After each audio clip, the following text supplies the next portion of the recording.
అందరికీ నమస్కారం. నా పేరు doctor D Madhuri, MD Ayurveda general physician, consultant in మెడినైన్ హాస్పిటల్. ఈరోజు మనం రీనల్ క్యాలిక్యులే అంటే కిడ్నీ స్టోన్స్ గురించి తెలుసుకుందాం. అసలు ఈ కిడ్నీలో స్టోన్స్ రాళ్ళు అనేవి ఎందుకు ఏర్పడతాయి, దేనివల్ల మెయిన్ కారణాలు ఏంటి, దీంట్లో లక్షణాలు ఎలా ఉంటాయి అండ్ దీనికి ట్రీట్మెంట్ ఎలా ఉంటుంది, ఇందులో పాటించాల్సిన ఫుడ్ హ్యాబిట్స్ ఏంటి, వీటి గురించి తెలుసుకుందాం.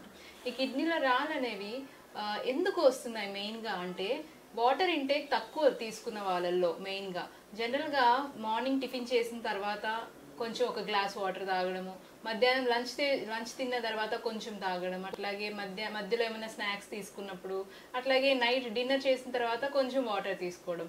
ఇట్లా చేయడం వల్ల ఓన్లీ బాడీకి ఏంటంటే సరిపడా హైడ్రేషన్ అనేది జరగదు, ఏదో కొంత నిమిత్త మాత్రంగానే జరుగుతుంది. బట్ నార్మల్గా అయితే per day 2 to 3 litres of water అనేది కంపల్సరీ తీసుకోవాలి. ఇట్లా తీసుకోకపోతే ఏమవుతుంది అంటే ఆ కిడ్నీలో ఫిల్టర్ అయ్యే ఛాన్సెస్ అంటే కాన్సన్ట్రేషన్ అనేది ఎక్కువైపోయి అక్కడ మనకి కిడ్నీలో స్టోన్స్ అనేవి ఫామ్ అవుతాయి అన్నమాట. ఈ కిడ్నీలో స్టోన్స్ ఫామ్ అవడం అంటే ఈ స్టోన్స్ 4 రకాలుగా ఉంటాయి. ఏంటంటే అవి కాల్షియం ఆక్సలేట్ స్టోన్స్ అని, యూరిక్ యాసిడ్ స్టోన్స్, అట్లాగే స్ట్రువైడ్ స్టోన్స్ అండ్ సిస్టైన్ స్టోన్స్, ఇట్లా 4 రకాలుగా ఉంటాయి.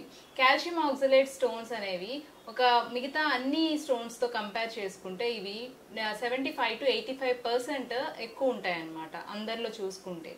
ఇవి ఏంటంటే తీసుకున్న ఆహారంలో కాల్షియం ఇంటేక్ అనేది ఉంటుంది. అది మన బాడీకి సరిపడినంత బాడీ ఉంచుకొని ఎక్సెస్ కాల్షియం ఏదైతే ఉంటుందో అది మనకి యూరిన్ ద్వారా కానీ అట్లాగే మోషన్ ద్వారా బయటికి పంపించేస్తుంది బాడీ. బట్ ఇక్కడ ఏమవుతుంది అంటే కొన్ని కాల్షియం డిపాజిట్స్ అనేవి ఉండిపోతాయి. అట్లాగే దాంతో ఆక్సలేట్స్ అనేది యాడ్ అయ్యి కాల్షియం ఆక్సలేట్ స్టోన్స్ అనేవి ఫామ్ అవుతాయి అన్నమాట. Next uric acid stones. Uric acid stones అనేవి మెయిన్గా ప్యూరిన్ రిచ్ ఫుడ్స్ తీసుకున్న వాళ్ళలో ఎక్కువ చూస్తాము. ఆ ఆహారాలు ఏంటంటే మెయిన్గా నాన్ వెజిటేరియన్, మాంసాహారంలో ఎక్కువ ప్యూరిన్ రిచ్ ఉంటుందన్నమాట. సో ఇదేం చేస్తుంది అంటే మోనోసోడియం యూరేట్ అనే కెమికల్ని ఎక్కువ ఇంక్రీజ్ చేస్తుంది. సో దానివల్ల స్టోన్స్ అనేవి ఫామ్ అవుతాయి అన్నమాట. ఇవి 5 to 10% ఉంటుంది. ఎక్కువ మేల్స్లో ఇది యూరిక్ యాసిడ్ స్టోన్స్ అనేవి చూస్తాం. నెక్స్ట్ వచ్చేసి ఏంటంటే స్ట్రువైడ్ స్టోన్స్. ఇవి ఏంటంటే మెయిన్గా ఫీమేల్స్లో చూస్తాము. ఇందులో మెయిన్ రీజన్ ఏముంటుంది అంటే ఇన్ఫెక్షన్స్, ఏమన్నా అప్పర్ యూరినరీ ట్రాక్ ఇన్ఫెక్షన్స్ ఏమైనా ఉన్న వాళ్ళల్లో ఈ రకమైన స్టోన్స్ అనేవి చూస్తామన్నమాట. ఇవి మెయిన్గా అమోనియం ఫాస్ఫేట్ అండ్ మెగ్నీషియంతో కలిపిన స్టోన్స్ అనేవి ఫామ్ అవుతాయి అన్నమాట. నెక్స్ట్ వచ్చేసి సిస్టైన్ స్టోన్స్. ఈ సిస్టైన్ స్టోన్స్ అనేవి చాలా రేర్ అంటే చాలా అరుదుగా ఉంటాయి. ఒక 1% మాత్రమే మనం చూడగలము. ఇవి ఏంటంటే హెరిడిటరీ అంటే వంశపారంపరంగా వస్తూ ఉంటాయి అన్నమాట, వాళ్ళ జీన్స్లో మాత్రమే. సో ఇవి కొన్ని రకాల స్టోన్స్. సో వీటిలో సిమ్టమ్స్ ఎలా ఉంటాయి అంటే కిడ్నీలో రాళ్ళు ఉన్నాయి అని ఎలాగా మనం చిన్న సిమ్టమ్స్ వల్ల మనం ఎలా కనిపెట్టగలము అంటే మెయిన్గా యూరిన్ వెళ్ళేటప్పుడు బ్లడ్ పడడం, కొంతమందికి యూరిన్ వెళ్ళేటప్పుడు రెడ్ కలర్లో బ్లడ్ డిశ్చార్జ్ కూడా ఉంటుంది, అది ఒక కంప్లైంట్ ఉంటుంది. ఇంకా నడుము భాగంలో నొప్పి ఉంటుంది, వెనక నుంచి ముందుకి నొప్పి అనేది రేడియేట్ అవుతుంది అనమాట. ఇది మెయిన్ సిమ్టమ్. ఈ రీనల్ స్టోన్స్లో వెనక భాగం నుంచి ముందుకి నొప్పి రేడియేట్ అవ్వడం అనేది మెయిన్ సిమ్టమ్ అనమాట. ఇందులో ఇంకొకటి ఏంటంటే యూరిన్ అనేది బురద మాదిరిగా వస్తూ ఉంటుంది, అంటే బ్రౌనిష్ కలర్లో యూరిన్ రావడము, యూరిన్ వెళ్ళేటప్పుడు నొప్పి మంట రావడము, అట్లాగే కొంతమందిలో ఏంటంటే సడన్గా పెయిన్ ఎక్కువైపోతుంది, ఉన్నట్టుండి ఇన్ని రోజులు బాగానే ఉన్నామండి సడన్గా నొప్పి ఎక్కువైపోయింది అంటారు.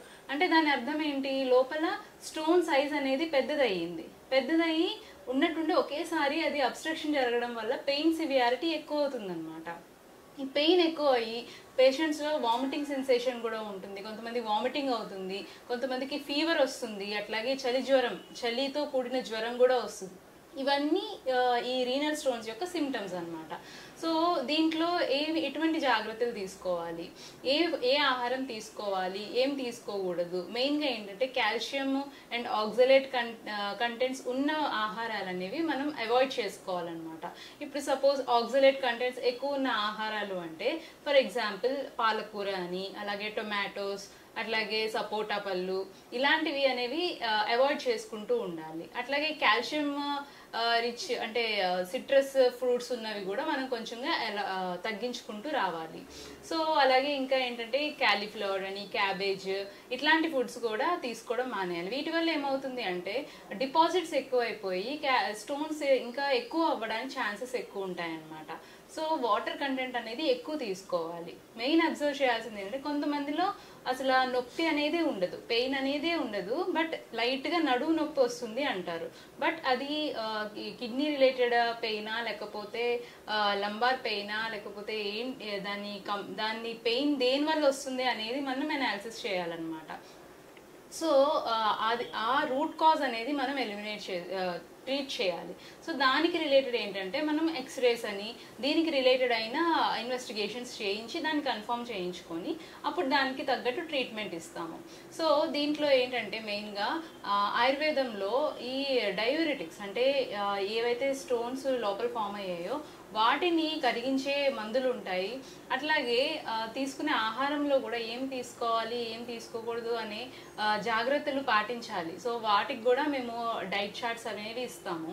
సో ఆయుర్వేదంలో దీని మెడిసిన్స్ ఎట్లా ఉంటాయి అంటే గోక్షురాది గుగ్గులు అని, వర్ణాది కషాయం అని, పునర్నవాది గుగ్గులు అని, చిరబిల్వాది కషాయం, ఇట్లా కొన్ని రకాల మందులు ఉంటాయి. ఇవి కేవలం డాక్టర్ పర్యవేక్షణలో మాత్రమే వాడాలన్నమాట. అంటే ఒక్కొక్కరికి ఒక్కొక్క కండిషన్ ఉంటుంది. సో ఎవరికి ఎలాంటి కండిషన్ ఉందో దానికి తగ్గట్టు మెడిసిన్ అనేది ఇస్తాము. సో ఈ కిడ్నీ స్టోన్స్ అనేది మనం స్టేజ్లోనే గుర్తిస్తే దాన్ని ఇంకా చాలా త్వరగా ఈజీగా దాన్ని మనం రిపీట్ కాకుండా చూడగలము. సో కొన్ని ఆహార నియమాలు పాటిస్తూ కొన్ని ఇట్లా మెడిసిన్స్ కూడా మనం తీసుకుంటూ దీన్ని కంటిన్యూ చేస్తే గనక ఇట్లానే ఈ కిడ్నీ స్టోన్స్ అనేవి మళ్ళీ రిపీట్ అవ్వకుండా ఉన్నదాన్ని తగ్గించుకోగలం. థ్యాంక్ యూ. సంప్రదించవలసిన నంబర్ 9281000268. Website medinine.info.